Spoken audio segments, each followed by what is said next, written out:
Good day, everyone. The title of our project is Land Cover Mapping of PolSAR Images using Semantic Segmentation.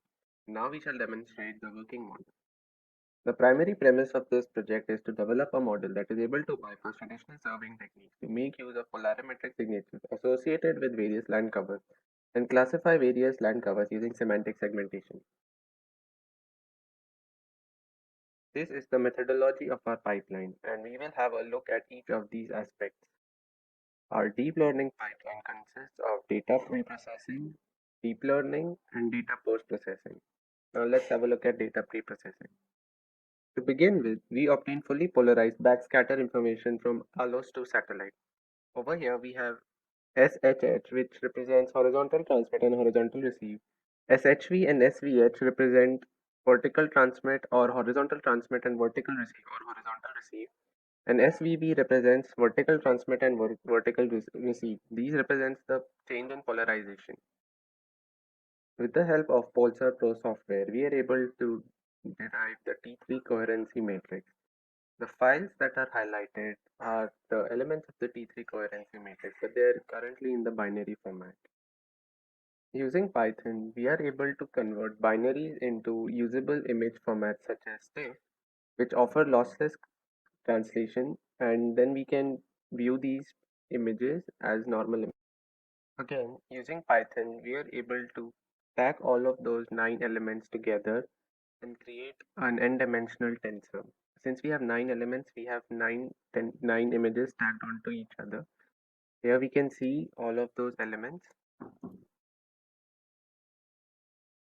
We then create tiles of each tensor. Since the merit of tile-based method allows us to have a uniform input tensor and allows the system to process them in batches.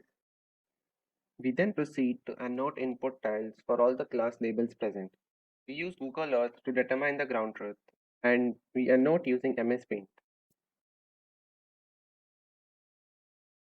With the help of image processing transforms, we are then able to create binary masks. In our pipeline, we make use of Google Colab. Google Colab allows us to run our custom Python scripts to load the tensor data for training. We load the training and validation tensor tags. We train our network with the help of the TensorFlow library. We keep record of the dice coefficient, the accuracy, validation loss, and validation dice coefficient metrics. This trains for approximately 150 epochs. The training ends once we achieve a respectable accuracy as well as validation accuracy. Over here you can see validation accuracy of 92%, whereas training set accuracy at 97%. We also plot the accuracy metric charts to observe the trend line. This gives us a rough estimate as to how our training model has. We then obtain the training weight and let the model predict on the test data.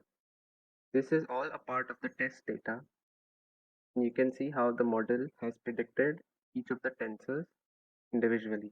The input of each of these predictions was a similar T3 metrics tensor, and it has predicted that this is water class or this is settlement class. With the help of image processing transform, we have been able to incorporate and integrate all of those prediction tiles back into one main prediction image. Over here, we are comparing the Pauli RGB to the prediction that we have got. As you can see, by just using the polarimetric signatures of various land covers, we are able to classify this given image into water, open land marked by white. The green indicates forests. The maroon at the top indicates wetlands, and the red represents urban settlement. This particular view is of the San Francisco view in the United States. Similarly, over here we have the Delhi scene. We can see that our prediction on the right side and the Pauli RGB on the left side. We have the water body of Yamuna flowing through Delhi and which is marked in blue over here. You can also observe the red settlement areas that are densely and compactly packed around the river. and also the grasslands or the mountainous regions of the Aravalli Hills marked by green. We also see a lot of white area that represents the agricultural area, which is prominent in Delhi and its surrounding region. We then calculate the confusion matrix of our predicted outputs compared to the ground truth that we have annotated before. We, in our project, have achieved a total overall accuracy of 95.43% with a kappa coefficient of 0.94 out of 1.